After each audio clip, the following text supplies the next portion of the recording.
Pero sí voy a plantear entonces el caso acerca de que obviamente hay una variedad de opiniones o de visiones acerca del liberalismo. Es más, llevado al extremo podríamos decir que hay tantos liberalismos como personas hay que más o menos se digan que son liberales.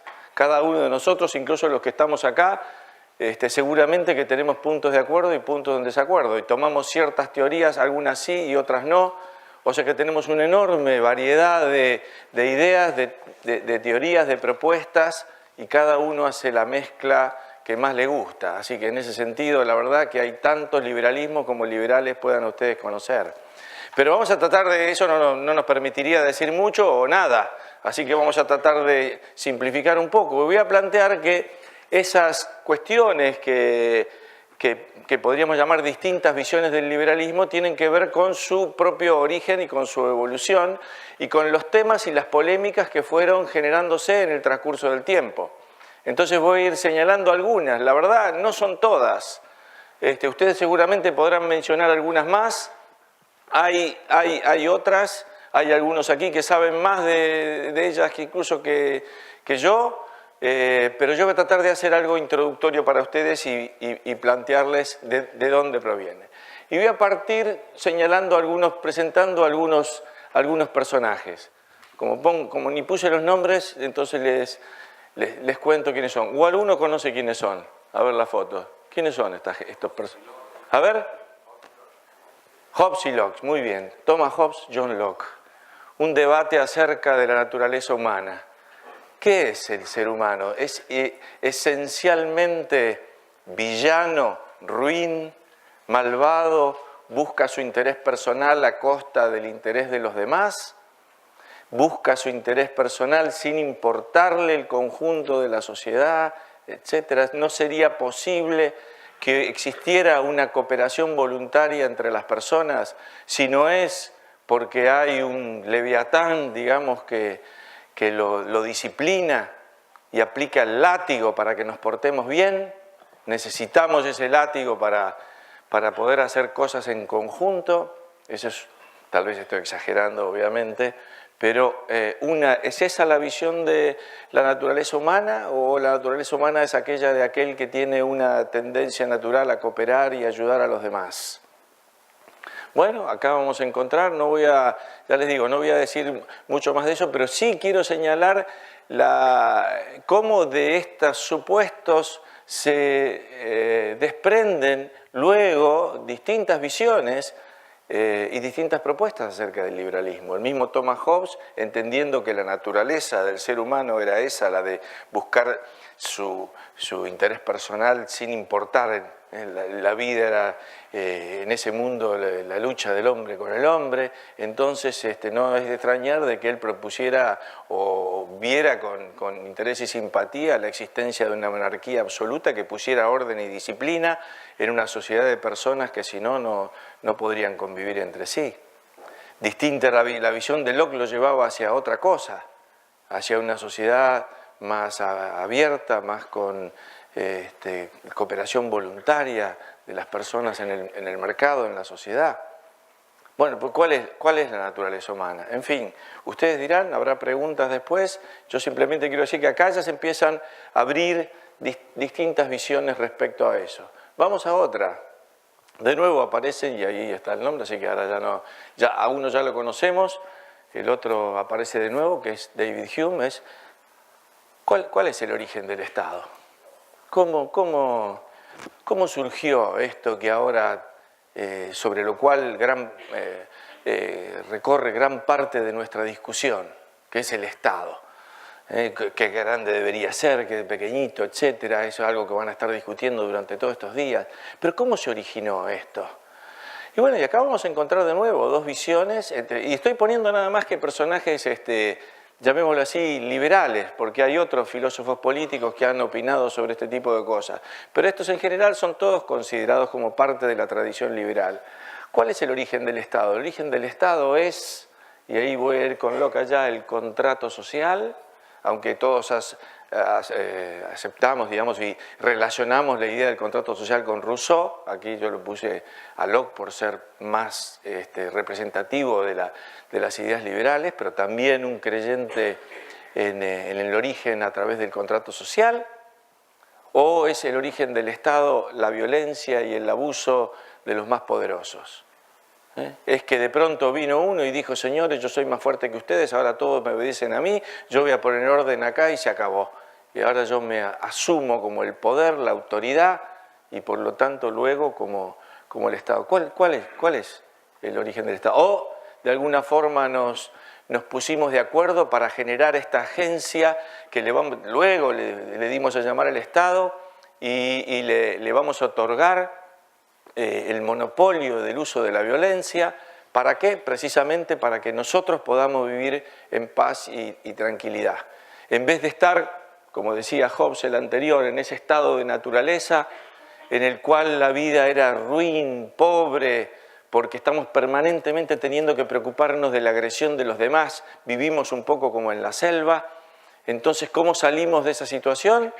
Bueno, generamos un acuerdo social por el cual decimos: miren, vamos a entregar todas las armas nosotros, vamos a desarmarnos, se las vamos a dar a esta agencia que hemos creado acá, que se va a llamar el Estado, o después pasaría a llamarse el Estado. Él va a tener el monopolio del uso de la fuerza y nosotros nos vamos a dedicar a lo nuestro, digamos, el campesino a cultivar, el arquitecto a la arquitectura, etc.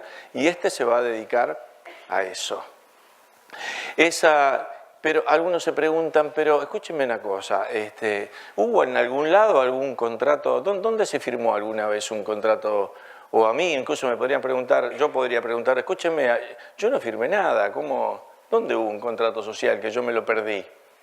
Bueno, ¿hubo o no hubo? Entonces hay dos visiones acerca del contrato social.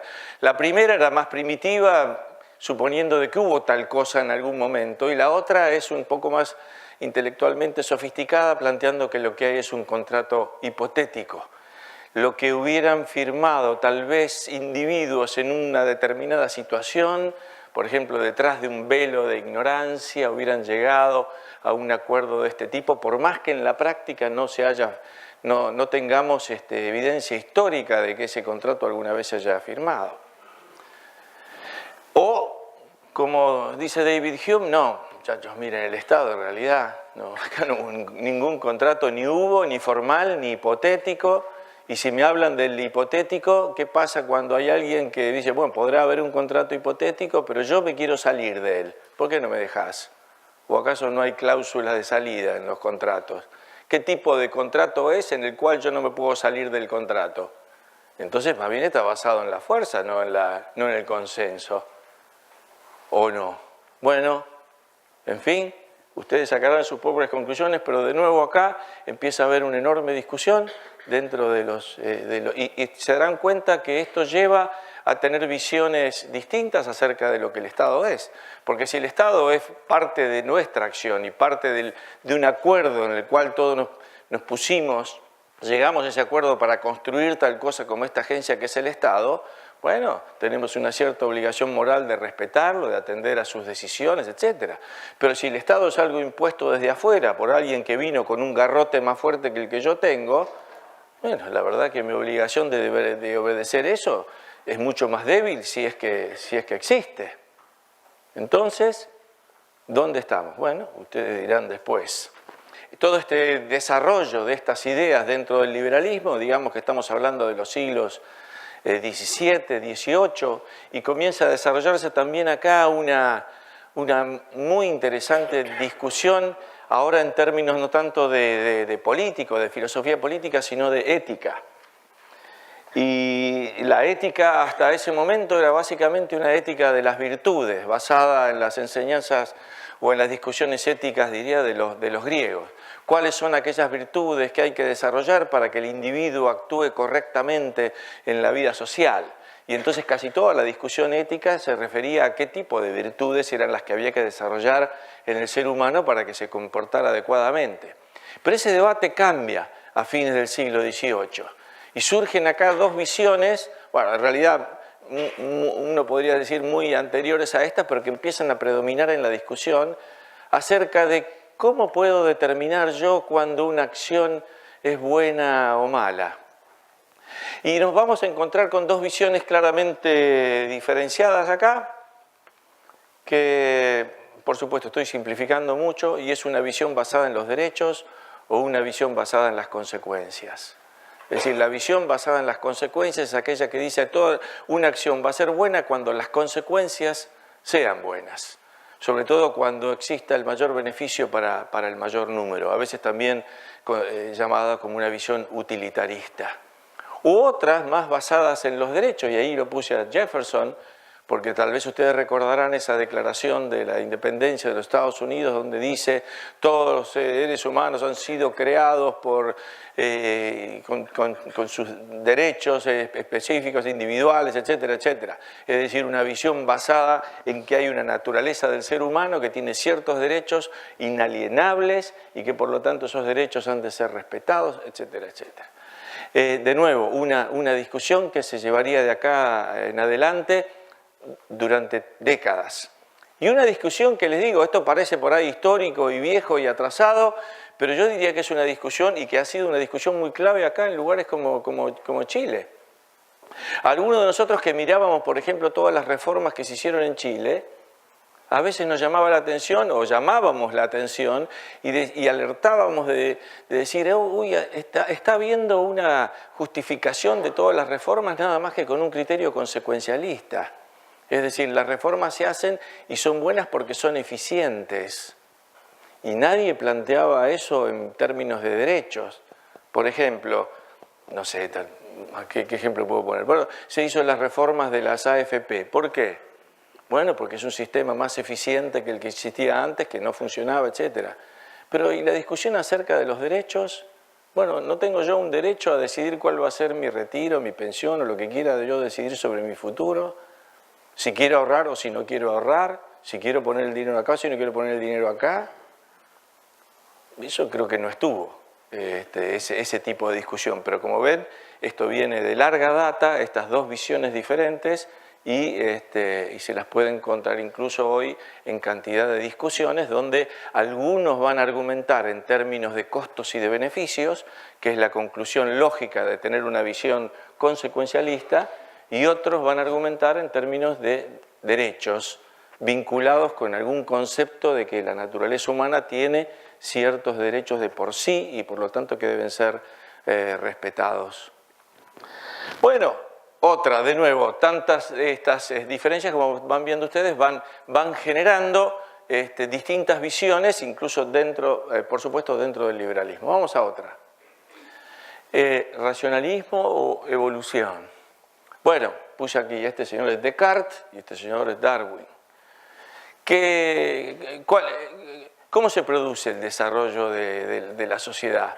A partir de mentes con alta racionalidad que son capaces de establecer un orden en la sociedad y crear y generar un orden que permita luego el progreso de las sociedades. Tenemos esa capacidad los seres humanos acá que nos distingue el hecho de que tenemos el uso de la razón.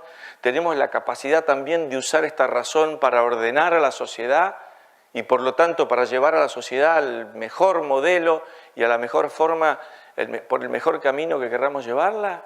¿O es nuestra razón, bueno, limitada y en realidad los avances que se producen en el desarrollo de la sociedad son fruto de un proceso evolutivo espontáneo y del cual muchas veces no tenemos mucho control? ¿Qué somos? Entonces, ¿racionales, constructivistas o entendemos que hay un proceso que va incluso más allá muchas veces de nuestra capacidad de entenderlo?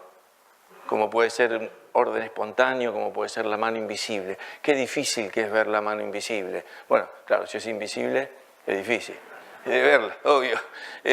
Por esa razón, en todas estas discusiones, el constructivista o el racionalista, digamos, muchas veces en la discusión termina presentando propuestas que parecen mucho más viables porque son visibles.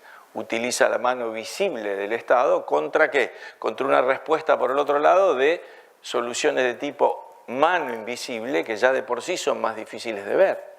Pero los liberales no estamos exentos de racionalismo. ¿O no es racionalismo también querer establecer muchas veces esta es la solución para este problema, yo sé cuál es la solución y debería aplicarse esta solución, en vez de tener, asumiendo que tengo la capacidad racional de entender este problema social y de resolverlo? ¿O qué? ¿O debería asumir que mi capacidad racional es limitada y que por lo tanto debo ver esas cosas con mucho respeto y humildad y decir, bueno, no sé si puedo resolver. A veces si me meto a arreglar algo es más lo que estropeo y lo que arruino la cosa que las soluciones que puedo generar.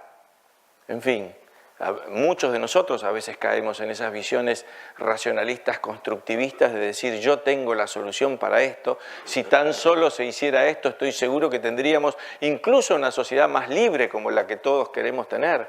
Pero lo que pasa es que claro, no se hacen las cosas que yo propongo que se hagan. Bueno, otra de estas. Estamos hablando en el liberalismo de una filosofía política o de una teoría económica. ¿Y cuál es la relación entre una y otra? Está claro que el liberalismo es una filosofía política. Pero ¿y la teoría económica? Y la teoría económica y la mano invisible y los mercados, ¿acaso la economía como ciencia no nos dice lo mismo que en última instancia nos dice el liberalismo? ¿Qué es el liberalismo? Si es una teoría, supuestamente es una teoría científica. No habría que estar discutiendo mucho entonces, porque las discusiones son muchas veces sobre valores. Ahora, si es una filosofía política, bueno, puede haber valores distintos y unos quieran perseguir ciertos valores y otros quieran perseguir otros. Si fuera una ciencia, no habría básicamente más discusión. Y fíjense ustedes de que en cierta forma es difícil separar una de otra. Cuando Mises argumentaba, y por eso ese es Robert Nozick, que digamos que lo puse como filósofo político liberal, argumenta en términos de derechos, tiene una visión lockeana acerca de la sociedad, y el otro es Ludwig von Mises, quien argumentaba en términos de que, bueno, esto es lo que la ciencia económica me dice. La ciencia económica me dice que lo mejor que podría ocurrir es que funcionara un mercado libre, abierto, sin trabas, etcétera, etcétera. Era una conclusión que aparentemente llegaba a una conclusión liberal, pero desde un punto de vista científico. Entonces, ¿qué es? ¿Una ciencia o una filosofía política? Bueno, de nuevo, lo dejo. Yo no voy a responder a todas estas preguntas. Simplemente planteo cuáles son las preguntas que luego generan distintas visiones, incluso entre nosotros, y generan esas distintas polémicas también. Vamos a otra más. En el transcurso sobre todo del siglo XIX, acá puse dos Isaiah Berlin y John Rawls, los puse como representativos, pero no porque fueran los que desarrollaron esta discusión, pero hubo una discusión, sobre todo en el siglo XIX, que cambió la esencia del concepto que tenemos de libertad, desde una visión clásica, llamémosle, de libertad negativa o de derechos negativos, hacia una visión de libertad positiva o de derechos positivos.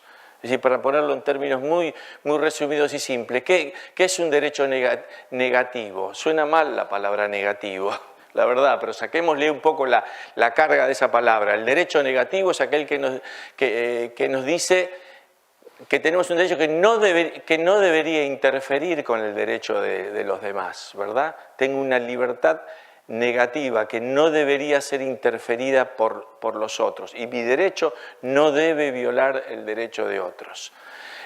Mientras que la visión positiva dice que se basa tal vez en un análisis señalando, bueno, que en realidad para alcanzar ciertos objetivos que tengo en la vida, también debería tener los medios para poder alcanzarlo y que por lo tanto de nada sirve un derecho si no tengo los medios para alcanzar aquello que quiero lograr. Para que se pueda entender esto lo voy a poner con un derecho que está en discusión ahora y una visión muy simple. El derecho al trabajo.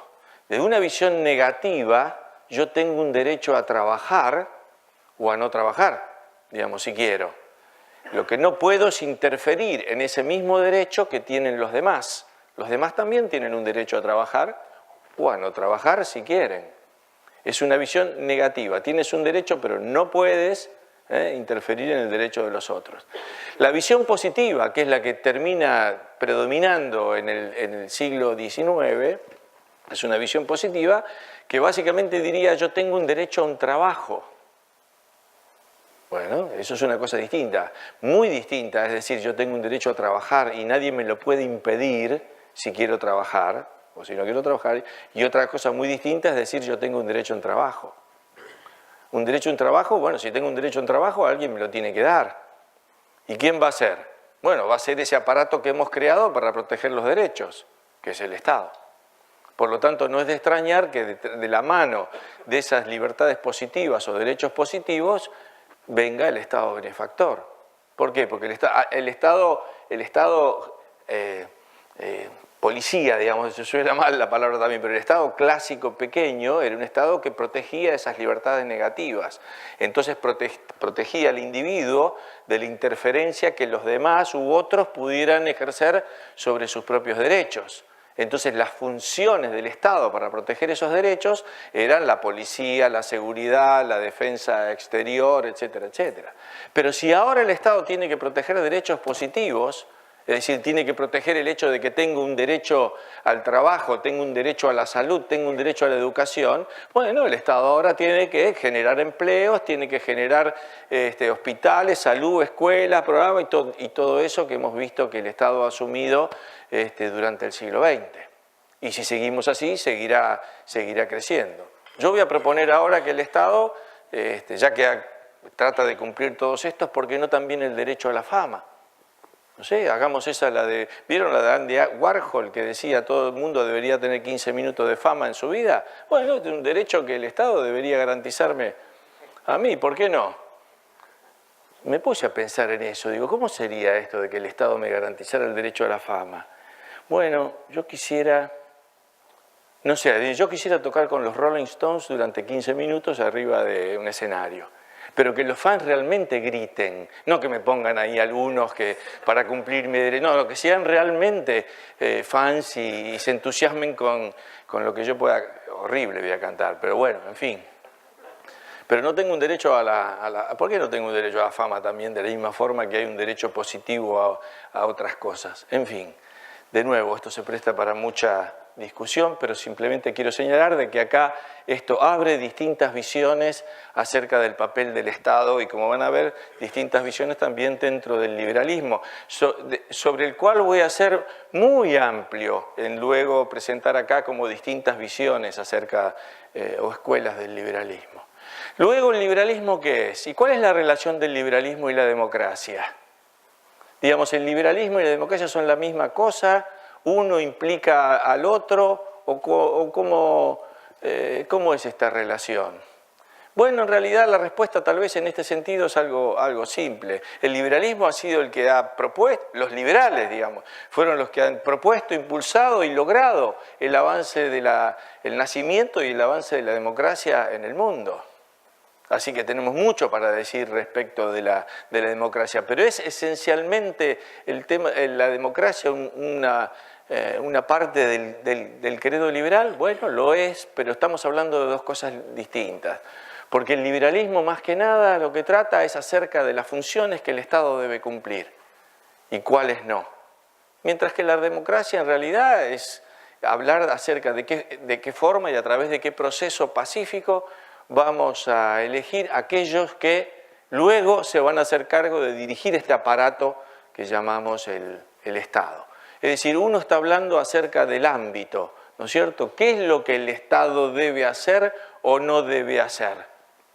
Y ahí es donde el liberalismo siempre, o ustedes van a escucharnos a nosotros hablar mucho acerca de esto, ¿no? ¿Qué es lo que el Estado le corresponde o no? Mientras que cuando hablamos en términos de democracia es, una vez habiendo definido de alguna forma qué es lo que el Estado va a hacer, bueno, ahora cómo elegimos quién lo conduzca y quién lo lleve adelante. ¿A través de qué método? Y ahí hemos propuesto, los liberales ya desde hace siglos, que sea un método pacífico de selección de los gobernantes a través del voto mayoritario, que es la democracia. Simplemente esto. Pero son dos temas áreas de discusión diferentes. Bueno, esto nos lleva entonces a plantear la existencia de distintas escuelas, que yo lo he hecho acá en forma tremendamente simplificada, pero, y por supuesto puede haber mucha más variedad. Y entonces he puesto como, digamos, 4 visiones de mayor contenido político y 4 visiones de mayor contenido económico. Y las voy a comentar cada una de ellas. El liberalismo clásico. Liberalismo clásico, en cierta forma, ¿cómo podríamos definirlo? Bueno, aquel que cree que, yo dije que el liberalismo habla acerca de cuáles son el campo de acción y las acciones del Estado, y es aquel que básicamente creía en un Estado pequeño, dedicado a defender esos derechos negativos que por lo tanto le asignaba al Estado como función, las funciones tales como la seguridad, la defensa, las relaciones exteriores y no mucho más. ¿No? En términos modernos, algunos de ustedes tal vez conocerán esto, algunos le llaman a esto minarquía. La propuesta de la minarquía, un Estado pequeño. ¿Es esto posible? Porque acá hay 2 discusiones que son muy interesantes sobre esto. Una ¿es esto deseable? Y la segunda ¿es esto posible? Bueno, para muchos liberales clásicos, por supuesto, esto es algo muy deseable, tener un Estado pequeñito que se dedique a proteger estos derechos. La otra pregunta que está en discusión también acá, entre nosotros mismos, ¿es esto posible? ¿Es posible mantener a un Estado pequeñito, minárquico, así que se dedique nada más que a eso? ¿O la historia nos muestra que una vez que tiene el poder, en realidad crece mucho más allá de lo que sus funciones originales o nosotros pudimos desear? ¿Es factible tener ese Estado, la idea que nos dejaron los liberales clásicos de ese Estado pequeño? Bueno, algunos señalan que la historia muestra que no, que existe una tendencia entonces a que crezca y exceda sus funciones y se convierta en el Estado regulador, el Estado de bienestar que tenemos en la actualidad. Otra visión es la de la socialdemocracia. La socialdemocracia, claro, uno diría, ¿cómo vamos a hablar de la socialdemocracia acá? No son liberales, pero yo lo voy a incluir acá también, voy a ser generoso en esto, planteando que la socialdemocracia es liberal en el sentido político. Básicamente la socialdemocracia es lo que favorece, digamos, las libertades y los derechos políticos y no los económicos. Y sobre todo es muy evidente en las socialdemocracias de nuestros países, ¿no? Tal vez como el gobierno que tienen aquí en Chile ahora, y este es un gobierno respetuoso de las libertades políticas, pero las libertades económicas no, son como otra cosa totalmente distinta sobre la que no se aplica el mismo principio del respeto de la libertad individual. Entonces creen en las libertades políticas, no en las libertades económicas. No creen que tampoco haya un concepto de libertad único respecto a las acciones del ser humano en un ámbito o en otro, ¿no? Esto se dividen claramente, estas sí, las libertades, las políticas, las sociales, que haya matrimonio gay para el socialdemócrata está bien, está muy bien que haya matrimonio gay, que se casen hombres con hombres, hombres con mujeres, hombres con perros, lo que sea, está bien que se casen, hay derecho, por eso lo aceptarían. Ahora, que se abra la importación, que se abra la importación, no. Pero no tengo derecho yo a comprar, no, eso no tenés derecho. ¿Cómo no? Pero me permitís casarme con él, me puedo casar con él y no puedo contratar a otro porque... No podés. Es raro esto. Bueno, no importa eso, esa es la visión que la socialdemocracia tiene en este sentido. Después voy a mencionar al ordoliberalismo, algo, tal vez una palabra que ya no se usa más, pero que fue una visión del liberalismo que surge sobre todo en Alemania, en la época nazi, en la cual algunos economistas empezaron a tratar de, o pensando en el futuro de ese país, luego de la calamidad que estaba viviendo, cuál iba a ser la visión económica que iban a llevar adelante, y básicamente una visión clásica, un poco distinta en el sentido de que le asignaba un rol un poco mayor al Estado en algunas tareas sociales.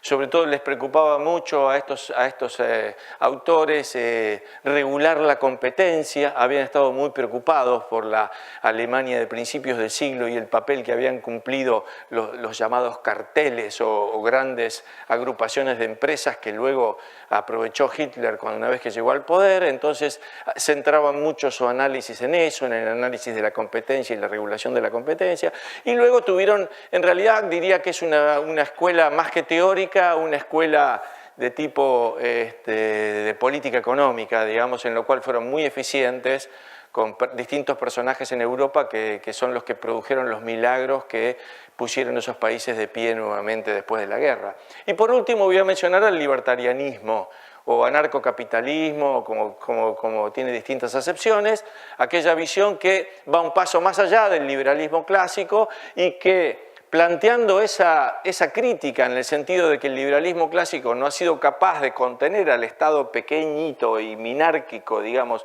en ciertos ámbitos, plantea que lo que hay que hacer es directamente eliminar el monopolio del gobierno y que por lo tanto eso que define al gobierno, que es el monopolio del uso de la fuerza, no debería existir. Y digamos que va un paso más allá en ese sentido. Bueno, puede haber más o puede haber variantes de todo esto. Y después, en cuanto a las escuelas económicas, quiero señalar, bueno, la economía clásica, aquella que generaron estos increíbles personajes como por supuesto Adam Smith, David Ricardo, todos ellos, Jean Baptiste Say, personajes extraordinarios, digamos, que dieron gran parte de las ideas liberales y de la ciencia económica al mismo tiempo.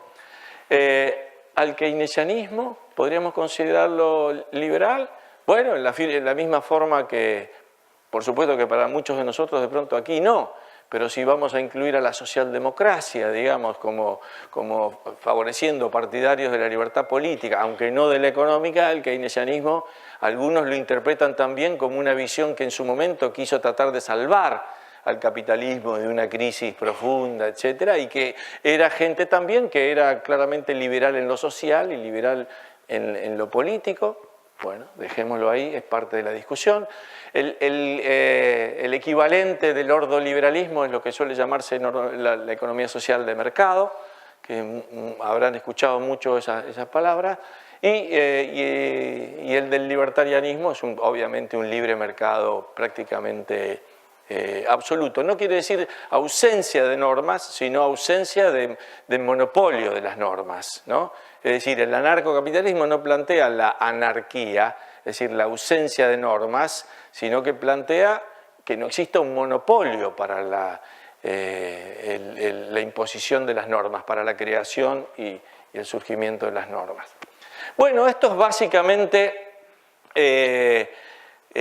una división que quise hacer. ¿Cómo voy de tiempo, los que me llevan el tiempo? ¿Qué es eso? Bueno, vamos muy bien, porque en realidad esto que es como una cuestión muy introductoria, yo la quisiera poner ahora dentro de otra discusión que es acerca del papel de las ideas en la sociedad. ¿Qué papel y sobre todo qué papel cumplen los individuos? Y quiero terminar con un ejemplo de uno de ellos aquí, primero planteando cómo veo este tema de las ideas y luego presentando un ejemplo en particular. Y voy a traer el caso de este señor Ludwig von Mises. Pero antes de eso, quiero plantear que a nosotros venimos acá porque nos interesan las ideas. Y yo voy a señalar que estoy de acuerdo con eso y que muchos liberales han estado de acuerdo acerca de la importancia del papel de las ideas. Y acá les traigo una cita, tal vez la única cita que a mí me gusta realmente de Keynes. Y esta cita está en la teoría general y está larga ahí, pero yo voy a leer algunos párrafos nada más. Las ideas de los economistas y filósofos políticos, tanto cuando son correctas como erróneas, tienen más poder de lo que comúnmente se entiende, las ideas. Y miren esto si no se parece a Venezuela, ¿no? Que dice, locos con autoridad que escuchan voces en el aire, ¿se acuerdan del pajarito? ¿Se acuerdan del pajarito? Destilan su histeria de algún escritorzuelo académico de unos años antes. Y bueno, y después dice que en realidad el papel de los intereses está siendo sobrevaluado. Bueno, en fin, ustedes le están leyendo ahí. ¿Para qué voy a andar yo metiéndome con eso? Pero la verdad es que muy buena. Y allá está la foto de Keynes, pero lo mismo pensaba Hayek. Y ha escrito mucho sobre eso. Lo mismo pensaban Milton y Rose Friedman, que tienen un interesantísimo artículo que se llama La corriente en los asuntos de los hombres, donde cuenta el papel de las ideas y cómo van evolucionando en el tiempo. Lo mismo pensaba Mises, que en su libro La acción humana tiene todo un capítulo que se llama El papel de las ideas, e incluso el de abajo es Gramsci, que es interesante porque proviene, obviamente es marxista, proviene de la izquierda. El marxismo nunca pensó que las ideas eran el motor de la sociedad, sino que en su visión era más bien la estructura de producción la que determinaba luego la superestructura de las ideas, o sea que las ideas iban evolucionando según evolucionaba la estructura de producción, y sin embargo Gramsci cambió eso para darle importancia al papel de las ideas como el motor de la sociedad. Y es en Gramsci que se han basado, digamos, estos personajes ahora como Chávez o incluso como los kirchneristas en la Argentina para decir que había que imponer el relato, ¿no es cierto? Y prestarle tanta atención al control de los medios y todo eso porque sabían que por ahí es donde venía el asunto. Entonces las ideas cumplen un papel fundamental. Ahora, ¿cómo se generan? ¿De dónde surgen las ideas? Entonces mi punto va a ser que las ideas surgen en cierta forma así como esto que se ve aquí, como una gota que cae en un estanque. En algún lado surgen, alguien genera una idea. A veces puede ser, como vamos a ver, en el ámbito académico, pero no necesariamente, y esa idea se va ampliando a círculos cada vez mayores en la medida que es aceptada por mayor cantidad de gente en la sociedad. Pero en verdad, digamos que voy a plantear que hay algo así como un mercado de las ideas. Bueno, obviamente tiene que ver con la formación económica que uno tiene, pero creo que es útil de pronto pensar que hay un mercado de las ideas en el cual hay una demanda de ideas y hay una oferta de ideas. Nosotros demandamos ideas para interpretar la realidad, demandamos ideas para entender qué es lo que está sucediendo. ¿Qué es lo que está pasando? ¿Qué es lo que está pasando en Chile? Por ejemplo, entonces demandamos ideas y demandamos interpretaciones. Y hay oferentes de ideas, hay emprendedores de las ideas que compiten entre sí para ofrecernos sus interpretaciones acerca de lo que está pasando, para ofrecernos sus ideas, sus teorías acerca de la realidad. Y estas compiten en el mercado. Lo que vamos a ver en realidad creo que es el mercado de las ideas, es un gran mercado, pero que en definitiva muchas veces es un mercado, vuelvo para atrás, cada una de estas gotas viene a ser entonces una idea distinta. En ese sentido, lo que mencioné antes de estas discusiones liberales, ¿no es cierto?, entre consecuencias o derecho, entre democracia o liberalismo, etcétera, etcétera, son como distintas ideas y cada uno de ustedes va a estar eligiendo como llamaríamos ahora en las casas de comida rápida, su combo. Ustedes arman su combo, ¿cómo quieren? Yo voy a agarrar esto de acá, esto otro. Entonces cada uno va tomando alguno de esos puntos, como alguna de esas gotas que caen en el estanque, y adopta algunas y otras no. A mí me gustan estas de acá, yo hice esta combinación, este otro hizo otra combinación, por eso van a encontrar que un liberal de pronto no es igual que otro liberal, porque no agarró los mismos puntos, agarró algunos sí, otros no, acá yo en esta te sigo, en esta no te sigo, o no estoy de acuerdo, etc. Ahora, ¿qué es lo que nos interesa para entender cómo funcionan las ideas? ¿Las élites o las masas? Esa figura de la gota que cae en el estanque también la podríamos poner como una pirámide en la cual las ideas se generan ahí arriba y empiezan a extenderse cada vez hasta a sectores más amplios hasta más abajo. Ahora, ¿qué es lo que determina el desarrollo de la sociedad? ¿Las élites o las ideas de las masas? No es un tema sencillo, pero creo que es un tema importante y en última instancia a cada nivel habrá un papel diferente también para cubrir y tal vez es un mercado distinto. Tal vez es un mercado como si hay alguno que estudia marketing acá, un mercado segmentado, en el cual hay distintos niveles y hay que tener distintos productos, digamos, para cada uno de esos niveles. Yo creo que el mercado es normalmente un mercado, el mercado de las ideas, lo voy a presentar así, es como un gran estanque en el cual van cayendo distintas gotas, con ideas de todo tipo. En arte, hay ciencia, hay política, hay entretenimiento, hay historia, hay economía, deportes, etc. Y voy a asumir también que por lo menos a nivel de las masas, este mercado es un nivel pequeño. La gente no le presta mucha atención a algunas ideas. Es decir, o básicamente durante un periodo normal le presta más bien atención a cuestiones tales como el entretenimiento o los deportes. ¿Estamos viendo el partido del Real Madrid o el Barça o estamos viendo la novela? Vieron que ahora la novela iraní, qué sé yo, o turca. Ahora estamos viendo la novela turca o estamos viendo el partido de fútbol del Manchester United contra qué sé yo. Y preocuparnos, pero fíjate que la Reserva Federal, ¿qué? ¿La Reserva Federal qué? No, viejo, cambia si está el partido del Manchester United. Olvídate que es la Reserva Federal. La gente está... Lo bien que hace tal vez, ¿no es cierto? ¿Para qué va a estar metiéndose con la Reserva Federal, que la tasa de interés, qué sé yo? Si las cosas andan más o menos bien, no hay por qué andar metiéndose en eso. Este mercado es un mercado, por el contrario, que explota cuando se produce una crisis o cuando nos acercamos a una crisis. Porque entonces ahí todos demandamos ahora ideas para tratar de entender qué es lo que pasó. ¿Qué es lo que está pasando ahora? ¿Cómo? Yo estaba viendo acá el partido, de pronto me dicen que la economía se hunde, se viene abajo, entonces ahí el mercado explota. Y entonces entramos en una situación como esta, en la cual la política y la economía de pronto adquieren una mayor relevancia, el mercado se amplía, y se amplía por el lado de la demanda y se amplía también por el lado de la oferta.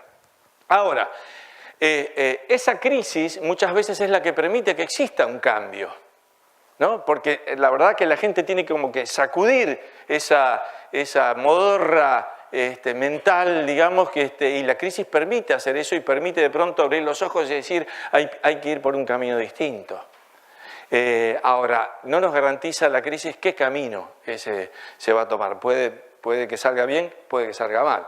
Tal vez Europa en el medio de la crisis está tomando una salida, digamos, hacia la derecha y hacia abajo, Venezuela hacia la izquierda y hacia abajo, tal vez Argentina nos toca ahora una vez que vayamos hacia arriba, no sé, digamos, tengamos la esperanza, qué sé yo, todavía no puedo decirlo, pero la verdad que a lo mejor pudiera ser, por lo menos comparado con el año pasado, estamos un poquito mejor. O sea que la crisis genera ese tipo de cambio. Ahora, ¿cómo es este mercado en cuanto al economista?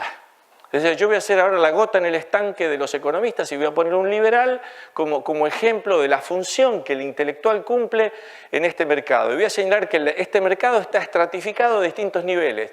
El economista puede ser un teórico, es decir, puede ser aquel que desarrolló una idea, una teoría, que realmente aporta a la ciencia y que la hace avanzar y que genera un mundo de investigaciones nuevas. Puede ser también un académico, es decir, no ya el que genera la teoría, sino el que la enseña en la universidad. Puede ser un teórico multidisciplinario. Algunos de ustedes habrán escuchado aquella famosa frase de Hayek que dice: un economista que es solo economista no es un buen economista. Es decir, nos desarrollamos, digamos, y en el mundo de las ciencias sociales y tenemos que estamos manejándonos con fenómenos muy complejos que son los fenómenos sociales y no podemos verlos nada más que desde una particular visión. Entonces el economista realmente tiene que saber algo de filosofía política, de historia, de sociología, de psicología, etc. Entonces tenemos el teórico multidisciplinario. Tenemos el economista aplicado, aquel que lleva la teoría para el análisis de una cuestión en particular. Tenemos al economista divulgador, aquel que divulga principios. Típicamente algunos conocerán acá el caso de Frédéric Bastiat en el siglo XIX, como tal vez uno de los primeros divulgadores de la economía en términos sencillos.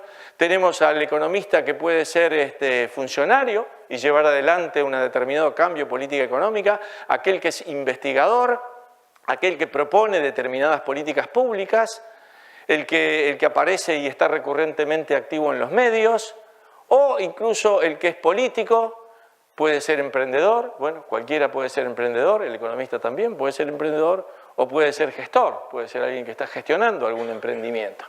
Todos estos niveles son distintos niveles en los cuales el economista actúa. Y yo quiero presentar ahora un ejemplo de, yo creo que los grandes son aquellos que tienen esa enorme capacidad de actuar en muchos niveles, y bien y destacadamente en muchos niveles de estos. A mí me pasa, y tengo muchos de mis amigos también, que a lo sumo podemos hacer algo en 1 o 2 o 3 niveles. Encuentro a mi amigo que es un experto en la coyuntura, ¿no? Y que te sabe la fecha, la cifra exacta de cuál es la base monetaria hoy y el déficit fiscal, y el tipo no puede hablar de teoría.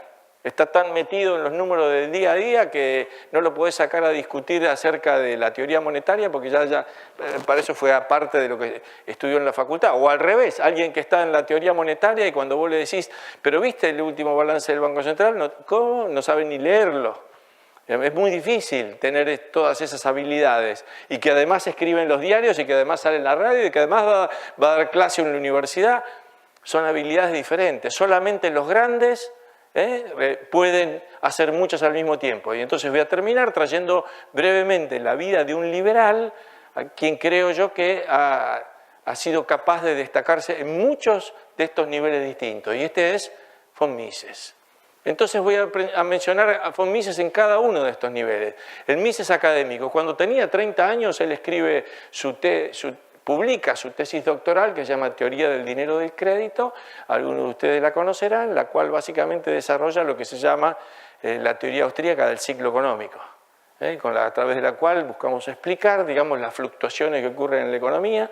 Tenía 32 años, publica un libro que luego, de hecho, Keynes lo comenta y lo analiza en uno de sus artículos, etc. No necesariamente le gustaba demasiado, pero a los pocos años escribe otro libro sobre, fíjense, en el año 20, la Revolución Rusa había sido en el año 17, y Mises en el año 20 escribe un libro teórico diciendo el socialismo es imposible.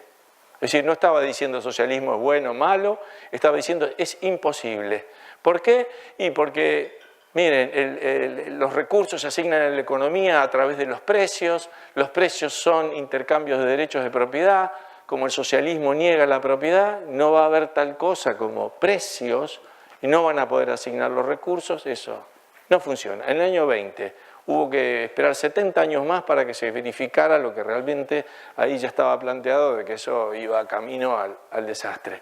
Y lo más increíble de todo es que un siglo después, Chávez y todo eso quieran todavía volver a probar en esto que ya fue enterrado ahí, por lo menos académicamente o intelectualmente en ese entonces. Bueno, después escribió otros libros y culminaría, digamos, él todos sus aportes teóricos en uno muy conocido que se llama La acción humana. O sea, una función de académico. El académico multidisciplinario, bueno, es aquel que no solamente escribe de economía, escribe de enorme cantidad de temas relacionados con las ciencias sociales. Y Mises tiene libros sobre, bueno, la nación y el Estado, sobre el liberalismo, como ven ahí, sobre cuestiones epistemológicas de metodología de las ciencias, sobre teoría e historia, en fin, no los voy a leer a todos, pero una cantidad de textos sobre un ámbito muy amplio, digamos, de las ciencias sociales. Mises es investigador. Estos son sus primeros trabajos cuando era estudiante. Lo mandan a investigar el desarrollo de las relaciones señor-campesino en Galicia. Galicia, ojo, Galicia no es la Galicia española, es la Galicia de lo que era el Imperio Austrohúngaro y que ahora es parte de Ucrania, una zona que se llamaba también, hay varios nombres así que nos llaman la atención en Europa. Galicia, Gales, la Galicia, todos tienen el mismo origen, pero estamos hablando de otra región. O al terminar la universidad también hace un análisis acerca de la legislación laboral en Austria. En fin, estoy poniendo esto como ejemplo. Hay muchísimos más trabajos de él en ese sentido de investigación y aquí quise poner algunos como ejemplo. Y después cuando se va a los Estados Unidos es una investigación, actúa como investigador en la Rockefeller Foundation y en esta institución muy conocida y prestigiosa de los investigadores económicos en los Estados Unidos, que es el National Bureau of Economic Research. Bueno, Mises académico, esto es como profesor. Y él en Austria, en esa época, a principios del siglo, en la Universidad de Viena había solo 3 profesores de economía. Era muy difícil obtener una cátedra, pero se podía entrar como profesor siendo lo que se llamaba Privatdozent, que no era un profesor, uno de esos 3, digamos, titulares, pero se podía de todas formas dar clases. Y él empieza a dar clases ahí, luego es nombrado en el 18 como profesor extraordinario y cumple todas esas funciones del profesor. Es supervisor de tesis, ese Fritz Machlup es otro economista muy destacado que hace la tesis con Mises, en fin. Y lo más importante de todo es que generó un seminario privado. Quiere decir, esto eran jóvenes que se reunían cada 2 semanas a discutir teoría económica, los viernes a la noche en la Cámara de Comercio de Viena. Yo lo escucho eso y admiro eso. Digo, viernes a la noche se juntaban a discutir teoría económica esta gente.